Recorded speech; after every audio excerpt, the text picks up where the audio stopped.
Friends, just before we begin our service, I'll ask you please to silence your cell phones if you could. Also, because I don't want to forget, on the handout that some of you received, and there are others by the front door if you didn't get them as you came in, is the information about the Shiva Minyan this afternoon at 3:30, and then tomorrow evening and Wednesday evening at 7:30. And if you are going with us from here to the cemetery, please bring this pamphlet with you because it has the memorial prayer that we'll say at the cemetery.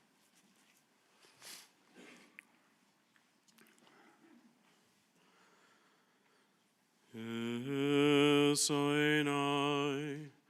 el hecharim me'ayin yavo ezri Esoinai el hecharim me'ayin yavo ezri me'im Adonai osei Shemayim v'haretz Ezri me'im Adonai osei Shemayim v'haretz. I lift my eyes up to the mountains, and what is the source of my help? My help comes from Adonai, the maker of heaven and earth. As we pulled into the parkade today or parked along the street, I know many of you were looking for the license plate, Love to Tan. Because wherever Carol went, that license plate and the sunshine followed her, along with her smile and her credible exuberance, her sense of style, her laughter, her joy, her ability to bring people together, to be the center of attention, but the attention not to be about her, but to be about you. Carol was a convener of people. Whether it was around her holiday table, her Sunday table, at the JCC and exercise classes with her girlfriends, at hair appointments or lunches or movies or whatever it was, Carol brought people together, and she always made it about you, not her. And so this morning we're going to make it about her. Her family is going to share in a moment many stories and reflections. They're going to draw lessons from her life, as we've talked about before. That's how we live on in Judaism. Immortality is to be remembered for blessing, and so let's remember with that same smile that she brought and lit up a room with, let's remember that blessing that she is and will continue to be in our lives. Our tradition provides us psalms, writings from King David, to give us insight and comfort, context in this present circumstance, as well as other writings from other parts of our tradition. I want to share a few of them with you this morning.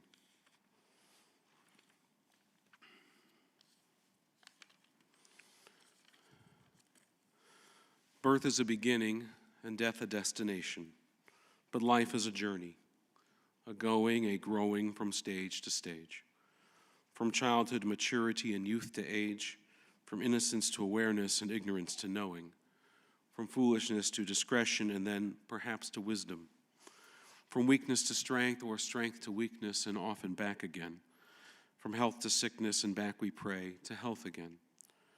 From offense to forgiveness, from loneliness to love, from joy to gratitude, from pain to compassion and grief to understanding, from fear to faith, from defeat to defeat to defeat, until looking backward or ahead, we see that victory lies not at some high place along the way, but in having made the journey, stage by stage, a sacred pilgrimage.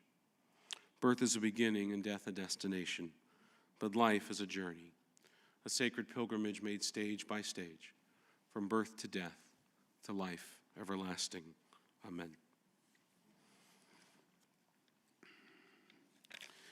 In the handout that you have, there is the translation of Psalm 23.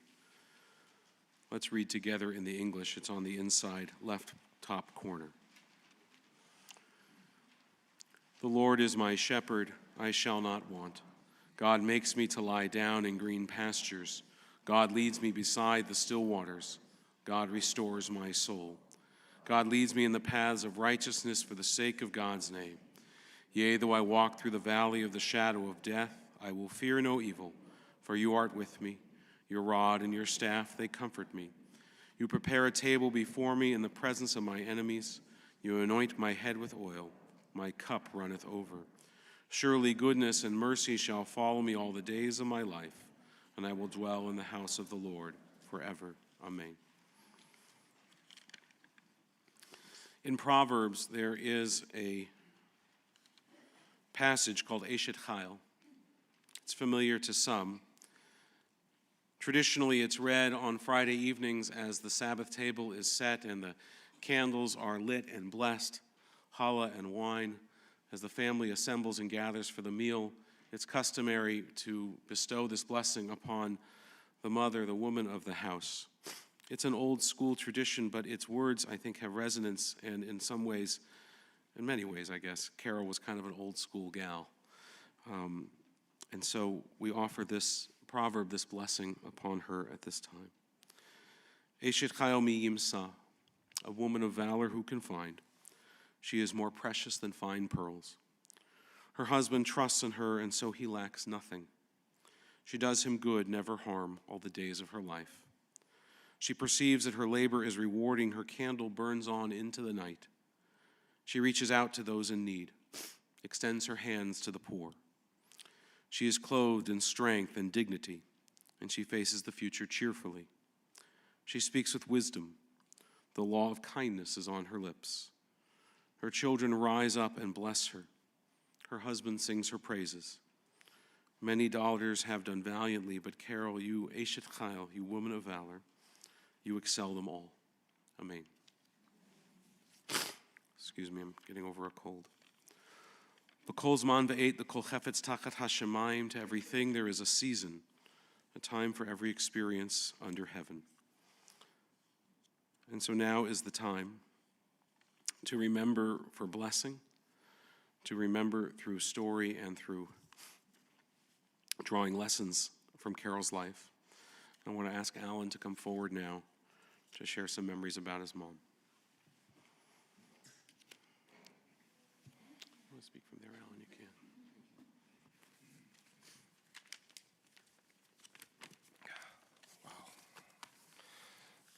Well, I figured it'd snow and I'd have to probably pick up my mom to get here because she wouldn't drive. So, as you guys all know her, right? Alan, I need a ride. I try to keep this really short because I could talk forever, and we have a big family and a lot of people want to talk, so I'm going to try to highlight this the best way I can. But first of all, okay, I tend to talk really loud usually, so. First of all, I just want to thank Rabbi Dan and the doctors and nurses at VGH. We're amazing with my mom. And I don't know, I think some of the caregivers might be here, but I want to name them: Menchie, Fantasia, Bernadette, Annabelle, and a special thanks to Virgie, who really looked after my mom. Always dealing with Carol was an adventure, and they really loved my mom. As you guys know, my mom has been in and out of the hospital for the last year, in and out. But the last 2 weeks turned not so good. She was back in, but none of us expected that she was not going to get out. On New Year's Day, my son and I, Eli, drove down and from Whistler, and we said, "What do you want, Mom?" She goes, "I want macaroni and cheese." So we got her macaroni and cheese, and she licked the plate. January 2nd wasn't so good. We saw her. She did turn for the worst. Breathing was challenging. She had a very bad infection. The doctor said by Thursday she wasn't going to make it. Her eyes still open, her breathing heavy. It seemed inevitable. However, if you know my mom, she's very stuck on her schedule. This was not penciled in her calendar. She had not been to the hairdresser. Her makeup was not finished, and she needed the right outfit. That's my mom. Once the outfit looked good, she was all for putzed. On Friday, January 5th, Shabbat candles lit at 7:44 p.m., dressed to the nines, Mom passed away. She did it her way, on her schedule. It fit into her calendar. Not always easy to get a date, but she did it. My mom grew up in a very small town, as many of you know, outside of Seattle, called Bremerton, Washington, which was a ferry right away. Her parents, Myra and Ruby, had a hardware store named the Charleston Hardware. Everyone knew the family in Bremerton. Although only 4 or 5 Jewish families, my grandparents instilled in their 2 kids, Carol and her brother Eddie, Jewish values, and they belonged to an Orthodox shul in Seattle where they would frequent for high holidays and other events. Eventually, Mom attended the University of Washington in a sorority where she met her beloved, her husband, Robert Arnstein, my dad. In 1965, Mom and Robert got married, Bob. Her grandparents adored him. Everyone, what I've heard, loved my dad. They bought a house in Bellevue, and they had 2 sons, Mark and I. As life has turned, in 1975, Bob, my father, had a tragic accident. My mom was a widow at 32, with a son 7, another one 4, 32 years old. Oh my God. However, life turns in different ways, as we all know. Many years prior, Carol had met a man from Canada named Lenny Marks through ZBT and a sorority in Seattle. They were introduced to each other. Lenny had just lost his wife at a similar time, and he had 2 daughters, Dana and Jill. And then something happened, the Marks Bunch. Not the Brady Bunch, but the Marks Bunch. Mom packed up her 2 boys, and we moved to Canada. And then Carol, Lenny, Dana, Alan, Jill, and Mark became a family. My mom was sure very nervous. New city, I could only imagine she was scared. Anything for her children. And wow, look at today. Look at her life in Canada. It's incredible. She shined. My mom loved people. She loved to socialize. She loved to get dressed, asking questions, always caring. And look at the love she has in this room. It's incredible. Oh my God.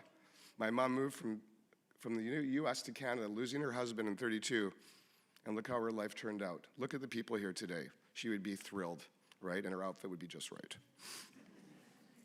I'm so proud to be her son.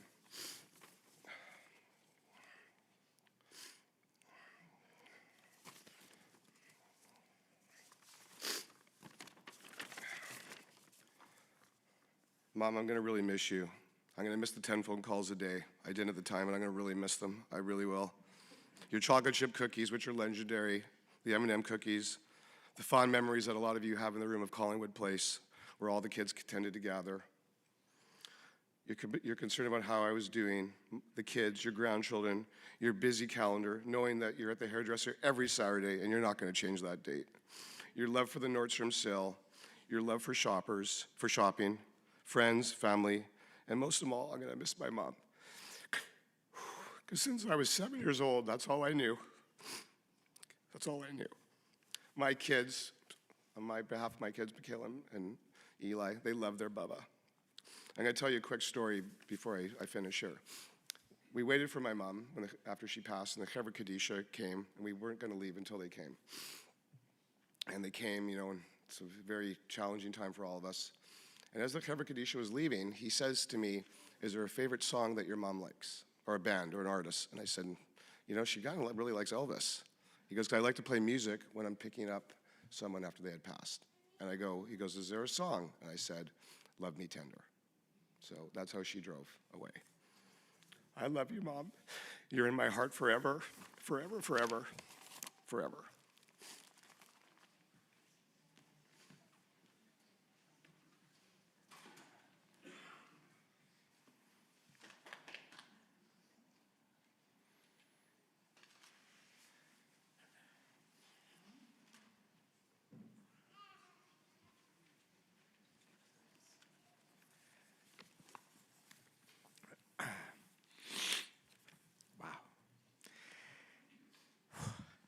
Having to write an introduction for your mother's eulogy is so difficult, let alone trying to say what you want in such a short time. There are so many things I want to say, I'm not sure where I should begin, but I do know my brother Alan, who just spoke so beautifully, and my sisters Dana and Jill will fill in the gaps. I'm going to try and do my best to explain my relationship with my mom. Mom's zest for life was incredible. Her relationships with other people were so special and unique. My mom was probably one of the most social persons on the planet. People who would meet her for the first time would always report to me they had just met my mom and that they absolutely adore her. This is so evident from all the messages that we've been receiving and are extremely overwhelming. She loved to be social, and she lived for that special event or a good party. Nothing made her happier than getting all dressed up and putting on the bling. She loved her bling. One extremely consistent comment that I've heard from my friends, her friends, is how much they enjoyed speaking with her. She listened intently and truly cared what the other was saying. You always knew she was present as her smile, big blue eyes, and personality lit up the room. In that respect, I think we are very similar. For a little person, she packed a big personality. My mom was a creature of habit and did not deviate from her schedule. I think this is going to probably be a common theme. No matter what, at 9 a.m., Monday to Friday, workouts at the JCC, although I think her jaw got most of the exercise. Around noon, errands in Kerrisdale with a stop at Starbucks to grab the venti coffee, non-fat, extra dry cappuccino with 1 Splenda and cinnamon powder. Basically, a large cup of foam. And off to do a little shopping. Monday and Wednesday afternoons was cards with the ladies. She loved her ladies. She lived for her friends. And nothing stood in the way of that card game. Even if I called, I can't talk right now. The ladies are here, we're playing cards. I'll call you back. Thursday was shopping in the afternoon. Saturday at noon was her 40-year standing appointment to go to the hairdresser. This appointment never changed. Even when I came into town later on, that was your one opportunity to go visit your friends. Otherwise, you're on my schedule. Later that night, it was out for dinner. And finally, late Sunday afternoon was a movie time at the Fifth Avenue Cinemas with dinner to follow. Of course, we got into summer. It was quickly to the backyard of the old house on Collingwood Place, or to sit and soak up the sun, and into the courtyard at her current place on 7th Avenue. From this serious addiction to the sun came the famous license plate LV2TAN, Love to Tan, which was a gift from the 4 of us on Mother's Day over 30 years ago. My relationship with my mom was extremely special. I think being the youngest played a big part, but also having so much of my dad's personality and mannerisms, that's the relationship that I'm sure. We really spent a lot of time together shopping, usually at Hills, which was an institution in our house, as we've been going there since we were little kids. Ironically, I had to go there yesterday to get a shirt for today. As I stood there in the store, I stopped to pause and look around, which in turn made me cry, thinking of all the wonderful times we had spent there shopping together. It was such a part of our relationship. Mom loved to get dressed up, even if it was for a family dinner or the high holidays. Presentation was everything to her, and I know this has been passed along to me. Although hard to believe, there was more than just shopping, but going for lunch in Kerrisdale at her favorite spot, Bean Brothers, or out for dinner or catching a movie. Her love and support were always made clear, and she would constantly tell me how proud she was of who I was becoming and who I became. She loved the fact that there was so much of my father in me, and on occasion, there was the odd argument. For example, when I purchased my first condo, she was all over me helping to decorate. And we ran into a little snag when she wanted to put fake ferns above my kitchen cabinets. She had them, so why shouldn't I? This lasted about 2 days, but we got it worked out, and of course, we had lunch at her favorite spot. When I started in real estate, she was always so excited to hear how work was going. I remember her getting to come and hear me speak at a conference in Vancouver, and she was beaming from ear to ear after I was done. She was so proud. She loved her children from the bottom of her heart, and her sense of family was so strong. Probably one of the biggest lessons or traits I got from her. When I met Sarah, she welcomed her with open arms. Mom said she was a shot in the arm that she needed, especially after Letty had passed away. She always liked to check out Sarah's attire and find something very similar, especially with the shoes. She would always tell Sarah after a visit what a wonderful job she was doing raising our 3 children. Moving to Toronto was extremely difficult on both of us, but she understood and embraced the change as best as a mother could. She lived for our visits to come home and would count down every minute until we arrived. Upon arrival, it was about 5 to 10 more calls until she knew where to meet us, and of course, it was for lunch at Bean Brothers.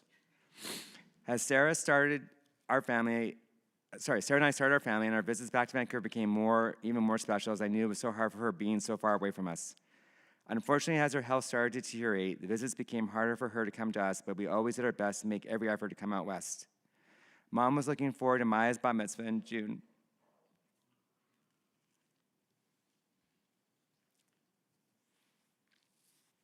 And this would have been the last of her 10 grandchildren. It breaks my heart that she will not be there celebrating the special Simcha, especially since she missed Jakey's due to COVID. However, I know she will be there in spirit. Mom, I truly wish your health had been better so you could have done more, but you did your best, and I know you hid more of what was truly going on with you. And being able to continue with your routine was more important than letting something like your health issues slow you down. You are in such a better place now, and will get to spend as much time as you wish doing all the things you love with the people you love who are with you now. Mom, I love you from the bottom of my heart, and I will miss you so much. Rest in peace. I love you.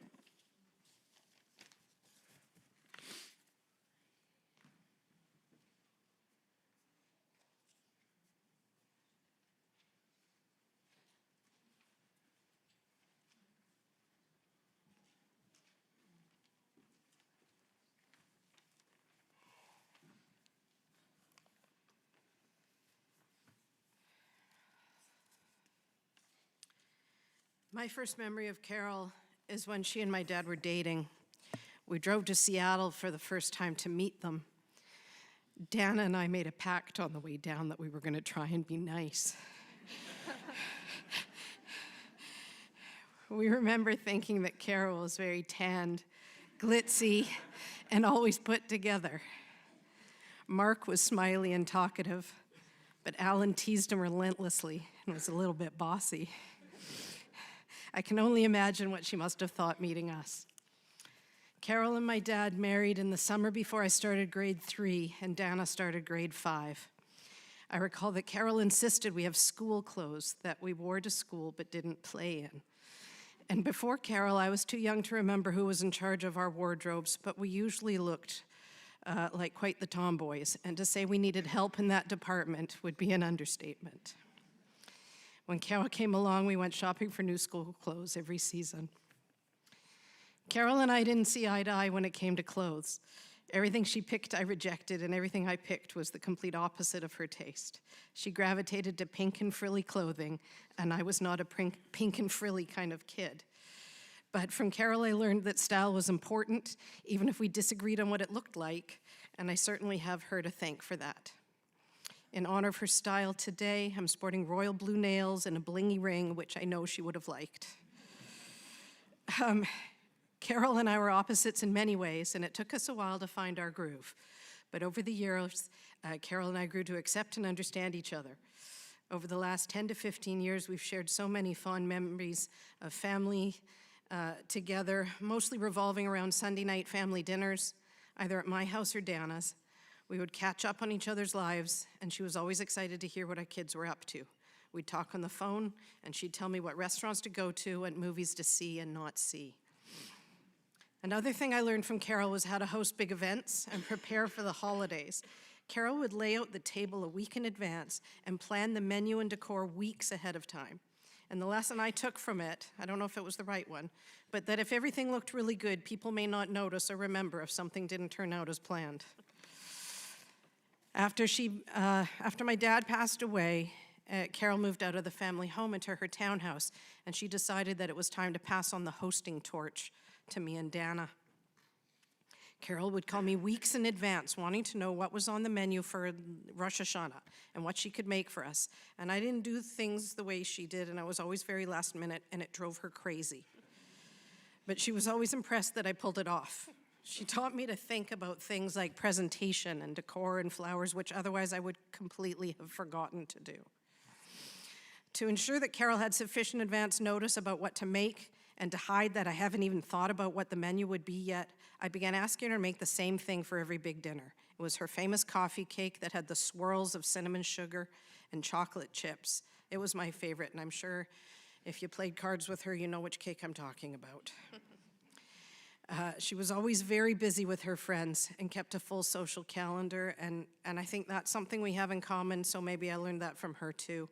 It was very hard to see her over the last few years struggling to independently keep up the same pace and activities that brought her so much joy throughout her life. Our weekly family dinners are not going to be the same without Carol, and we will miss her bright and lively presence. Alan and Mark spoke about Carol's upbringing in Bremerton, Washington, her move to Vancouver, and how she built such a wonderful, rich, and fulfilling life here. Carol was loved by everyone who met her, although I did not appreciate this until much later in my life, perhaps because I was always a little irritated that my friends spent so much time talking with Carol instead of coming downstairs to the basement, the place where the kids had to hang out. In the many messages from our friends, the recurring theme is how warm Carol always was to them and genuinely interested in what they were doing. Reflecting on our childhood, I am so touched by the impact Carol had on so many of our friends and the wonderful memories they cherish. Volunteering and giving back to her community was very important to Carol. However, she did it quietly and never made it about her. She was always involved and going to meetings or fundraisers for organizations she felt passionate about, be it her Hadassah chapter, Camp Hatikva, Dress for Success, the Louis Breyer, or her own Strata Council. Carol never pushed us to follow in her footsteps, but her example inspired us to do the same. We have also personally benefited from our involvement in many community organizations. As you know, Carol loved to play cards, pan, canasta, mahjong. Growing up, I never understood this. How could anyone waste their afternoons playing card games? However, just before COVID, I very, very reluctantly agreed to learn to play mahjong with some of my friends. Carol was thrilled and knew my group usually played on Wednesday nights. She almost invariably called me to make sure that we were playing and to wish me luck. There was always the call the next day to see who won and which hands I tried. When going through a losing streak, Carol told me not to worry. My tiles were just cold. I pass this on to my group, and now whenever someone is not winning, we always think of Carol and her saying that the tiles are cold. More importantly, I now understand why her weekly games were so important. It was not about winning, which always made her happy. It was about the spending time, connecting with various groups of friends, and sharing laughs and some snacks, and keeping connected with everyone. These past few years were incredibly tough on Carol, exhausting really. She had a number of lengthy hospital stays. We spent many days with Carol in hospital and taking her to her medical appointments, through which we learned how incredibly strong and resilient Carol truly was. Particularly remarkable is how she bounced back after her extended hospital stay earlier this year. She worked so hard to regain her strength and resume her life of exercising, although now modified, frequent card games, dinners and movies with her friends, and of course, family get-togethers. She stayed positive and was fiercely independent. She never wanted to ask for help. She kept a smile on her face and tried not to show how much pain she was in or how difficult things had gotten for her. I personally would like to share one particularly memorable recent event, something that I will cherish for the rest of my life. Just a few weeks ago, late in November, my son Adam was home from Toronto with his girlfriend to celebrate his birthday. We had dinner reservations at one of Carol's favorites, Le Crocodile. Carol had just recently developed a pernicious infection in her arm. It was extremely swollen, her back was very sore, and she was struggling to walk even a short distance. But this was not going to stop her from celebrating Adam's birthday. Instead, in true Carol fashion, she got all dressed up, put on her new fancy bright green coat she had just bought, put a big smile on her face to celebrate Adam. We had a wonderful evening, and I think this is the last time she seemed like her old self. Carol came into our lives at a time of incredible loss. Whatever differences we had over the years and the challenges that we all faced in blending our families, we knew that she was always there for us. An incredible strength that shone through our family and contributed immensely to all of our lives, something for which we are so truly grateful. And of course, Carol gave us something that has made our lives infinitely better. Her two incredible sons and our brothers, Alan and Mark. Whatever struggles we may have faced, Carol's guidance in merging our families is a testament to her memory and something that will guide us forever.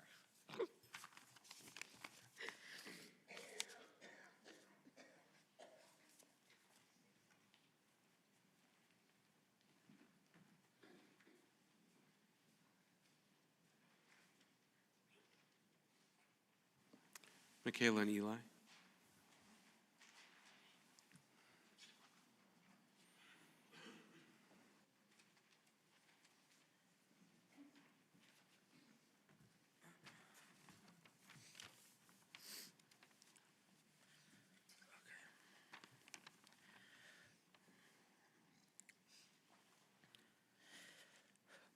For those who don't know, my name is Eli Arnstein, and this is my sister Michaela. We are two of Carol's grandchildren. My sister decided when she was a baby that she was going to call my grandmother Bubba, and because of this, it has stuck ever since and has passed on to me and some of my younger cousins. Just a few short weeks ago, while I was in the midst of my law school exams, I received a phone call from her to check in and see how I was doing. However, I was unable to talk for long due to the large amount of stress I was under. This led me the other night to ask myself, what if I stayed on the phone for a little longer? Or what if she gave me yet another word of advice or a laugh that I desperately needed at a time like she had done for my entire life? Or what if I was able to share one last moment with her? As my closest friends consoled me during this difficult time, I brought this up to them. And after reflecting and talking with them, it made me realize something. It's not about the what ifs or what could have been. It's about the memories that will last forever and the things I will always cherish from the moments I had with my Bubba. For me personally, it's the way she was able to light up a room and make other people laugh. Whether it was intentional or not, she was always able to put a smile on other people's faces. Through some of the most difficult times, she was able to make me laugh, as well as the times when it was just another regular night of dinner at Earl's on Fur. My dad has the same humorous and social personality, which he clearly got from her. And I'm fortunate enough to have some of those same traits. Another thing I admired about her was how many friends she had. And how close she was with all of them. Once again, this is another part of me that I owe to her that has helped me appreciate my friends and just how important they are to me. My Bubba was a special person in my life and created lasting memories for me. I'll never forget the times as a kid when she told my sister and I she was going to take us for ice cream at 3 a.m., her all-black outfits every single day, and her bright pink lipstick that she had no matter at the time.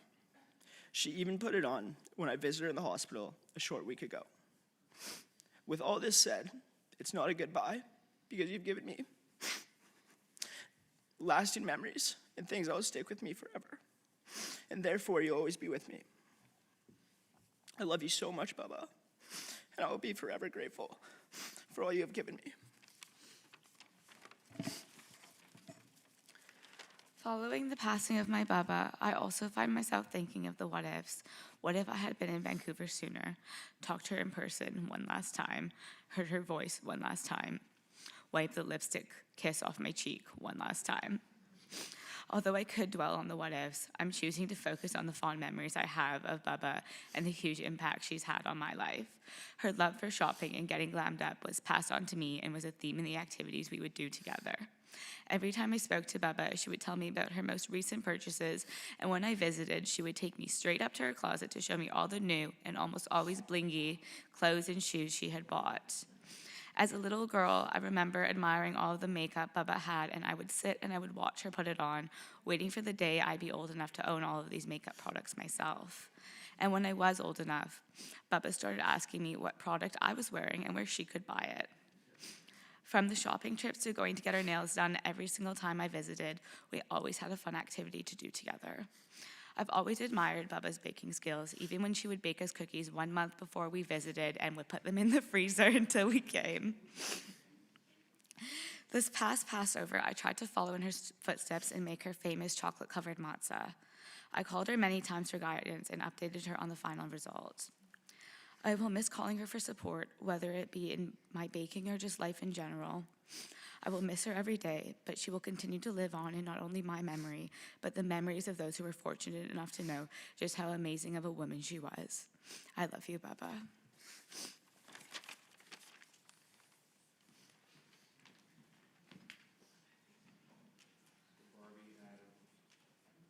Barbie, Adam, Amy, Lauren, and David. You guys want to talk over there? One of you is speaking. Okay.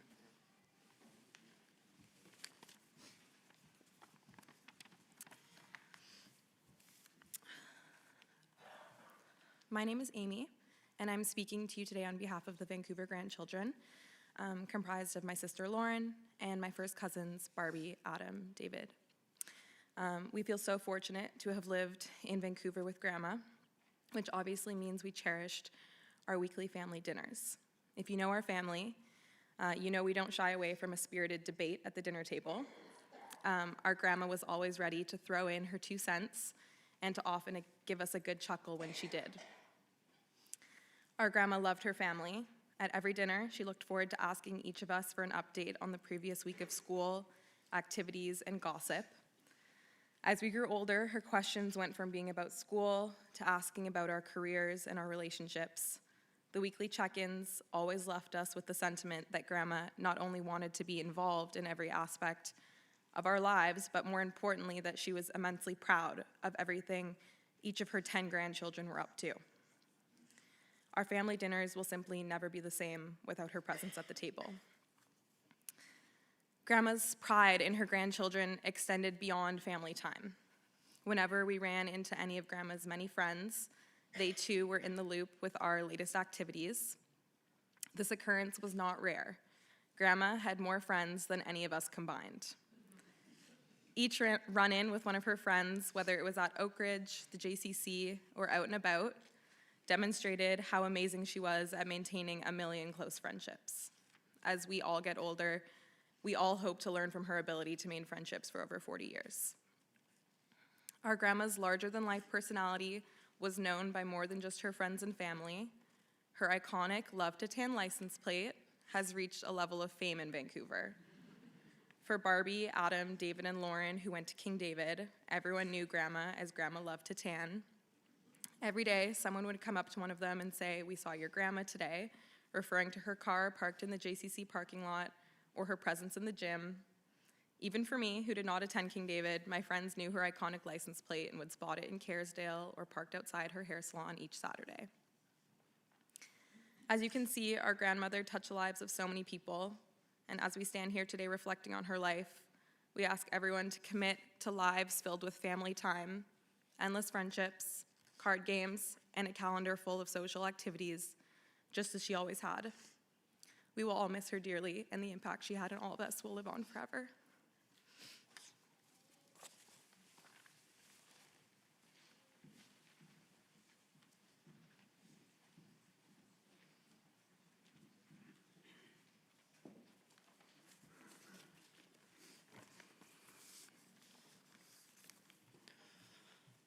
For those of you who don't know me, my name is Ryan, and to me, Carol was Bubba. Being from Toronto, visits with Bubba did not come as often as they should have, but nonetheless, each visit to Vancouver was made remarkably special. Although even when we weren't visiting, her presence was always felt due to the couple of hundred calls she would make a day.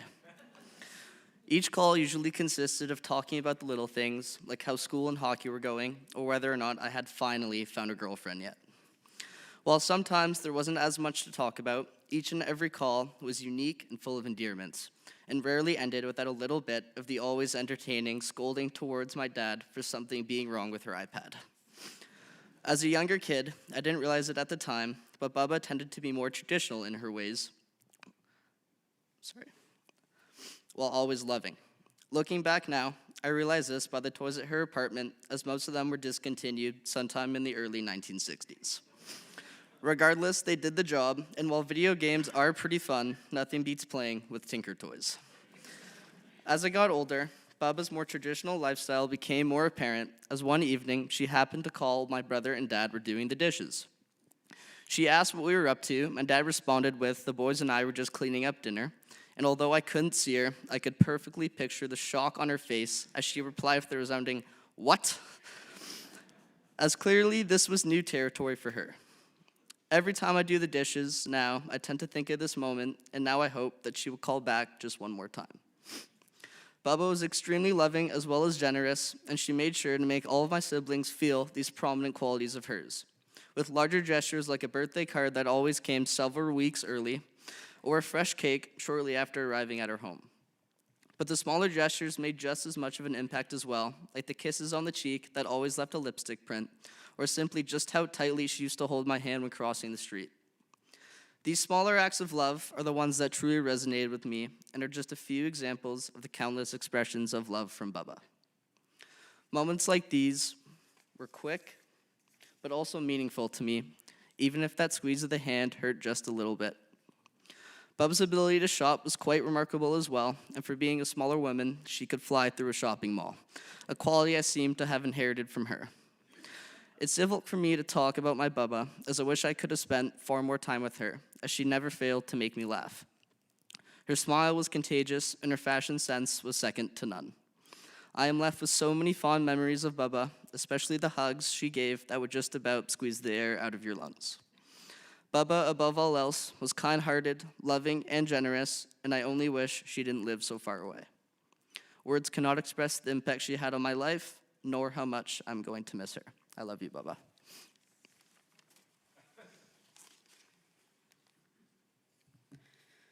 Although we did not get to see Bubba as much as I had hoped, she made sure that every call, letter, FaceTime, and email counted.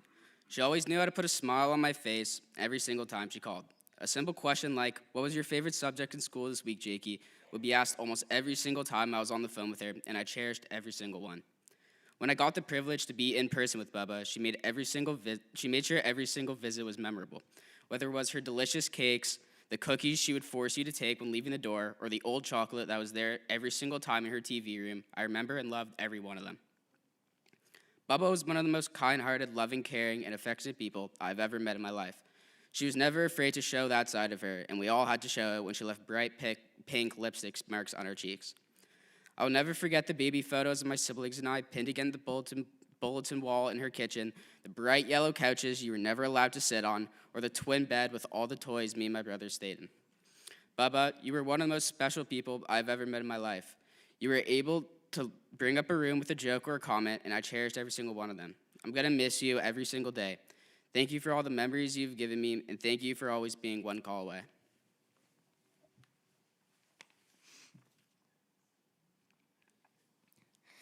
My Bubba Carol was very near and dear to my heart.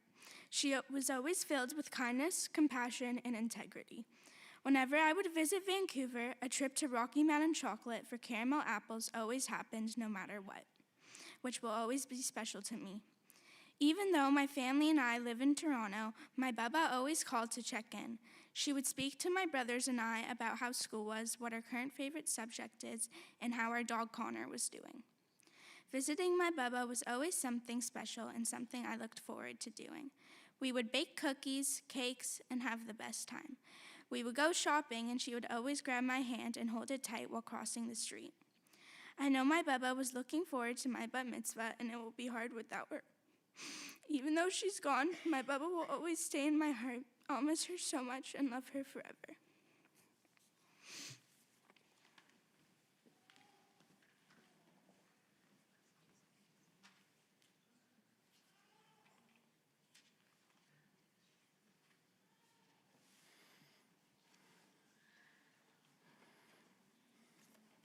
I just want to add one or two words of Torah before we conclude with Omle Rachamim and proceed to the cemetery.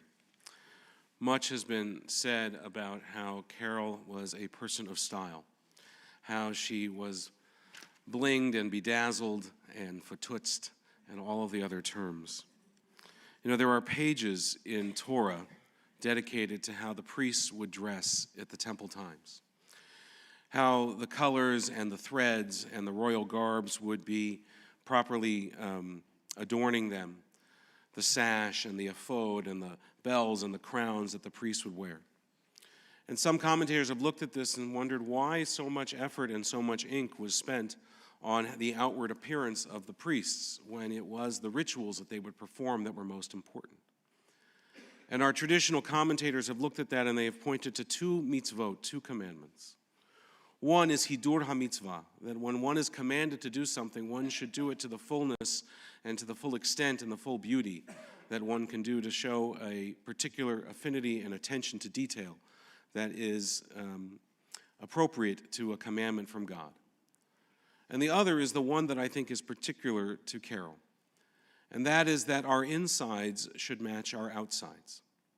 And that when we adorn ourselves as the priests did in this fine royal garb and robes and crowns and bells and sashes, that it puts upon us a certain obligation to match our insides to what we project to the outside world. And Carol did that in spades. That while she projected to the outside world this incredible put-togetherness and the hair appointments every Saturday and the new outfits and the wardrobe and all of that, it was her inside that actually was being reflected in her outside. And I'm not sure even the outside could keep up with the brilliancy of her inside. And there is a lesson in that, in how she lived her life. There's a lesson in that for all of us. That too is her Torah. That we should strive to be like Carol in that way, that our insides should match our outsides, and our outsides should be as brilliant and bedazzled and spectacular and besplendored as she was in all regards and all respects. Talked a lot about her tan, and at one point, one person in the family commented that the family should have taken stock in a Hawaiian tropic for the amount that she would use. And the memories of whenever the sun would just crack through the clouds a little bit, she would be out there with that silver sun reflector getting her tan. She brought the sun, but she reflected brightness and warmth. And it radiated from her. It radiated from her insides through her outsides, and to fill and brighten this room. And if we can take that from her life, then her memory will indeed be a blessing. Amen. We're going to rise now for El Malei Rachamim.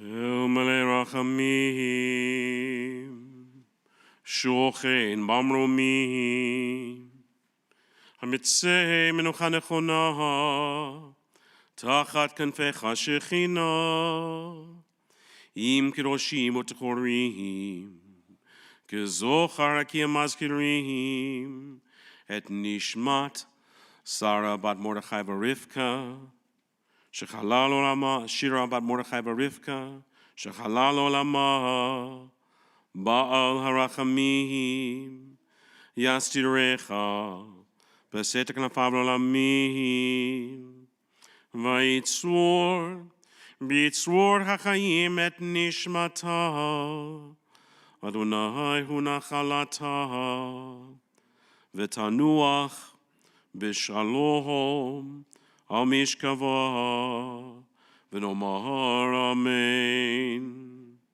Compassionate God, eternal Spirit of the universe, grant perfect rest in your sheltering presence to Carol, who has entered eternity. O God of mercy, let her find refuge in your eternal presence in the shadow of your wings, and let her soul be bound up in the bond of everlasting life. God is her inheritance. May she rest in peace. And we say together, Amen. Please be seated for just a moment. Again, a few brief instructions. We are going to, those who would like to and are able to, travel together from here to the Temple Sholom Cemetery. The address is on the handout. We will assemble outside the cemetery. Please park outside the cemetery, and then we'll walk in to the cemetery to do the interment.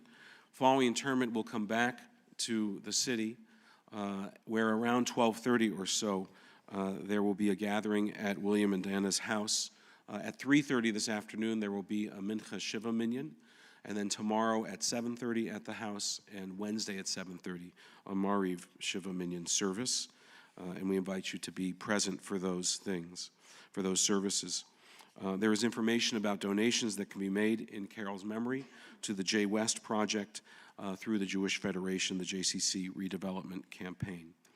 I'll ask you, please, as we leave the sanctuary and we go down to the coach to place the casket in the coach, to not greet the family here. We need to get them into their cars so that we can proceed to the cemetery. So please wait to greet them and express your condolences to them back at the home. If I could ask the pallbearers to please join me at the side of the casket now, and the congregation to please rise.